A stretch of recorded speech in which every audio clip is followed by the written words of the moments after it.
Side ஓட்டு மாதிரி ஓடுங்க.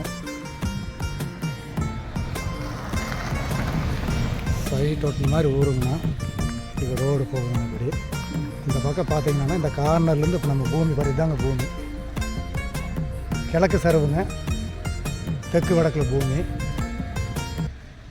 2 ஏக்கரா 60 சென்ட்டுங்க, 65 சென்ட்டுங்க. பாருங்கள் இப்படி நல்ல கிழக்கு சருவு பாருங்கள். அந்த அரிதி வெட்டிக்குது பாருங்கள். அந்த அரிதி பாருங்கள் அப்படியே லைட்டாக முன்னாடி வர்றப்போ உங்களுக்கு ஈசானியாக பெருசாக தான் வருது. ஒரு 125லேருந்து 130 அடி ரோடு பேஸ் வருங்கண்ணா. இந்த பக்கம் கோயில், இந்த பக்கம் ஊரடிங்கண்ணா. பக்கத்தில் ஆல்ரெடி சைட் போட்டிருக்குறாங்க. ஒரு பில்டிங்கெல்லாம் தெரியுதுங்களா, தொட்டாப்பில் சைட்டு. 300 பிட்டு காடு இருக்குது. 3 ஏக்கருக்கு காடு இருக்குது. அது இது வாங்கிட்டு அதையும் வாங்கிக்கலாம். இப்போ இது பாருங்கள், அனுப்பிடுறேன் உங்களுக்கு, பார்த்துட்டு சொல்லுங்கள். நீங்கள் தான் கேட்டிங்களா ஊரடியில் வேணும் சைட்டை போடுற மாதிரி வேணும் கட்டோடு பேசல. பட்ஜெட் உங்கள் லெவலில் லோவாக தான் இருக்குது. பாருங்கள், நான் உங்களுக்கு அனுப்பிவிட்றேன்.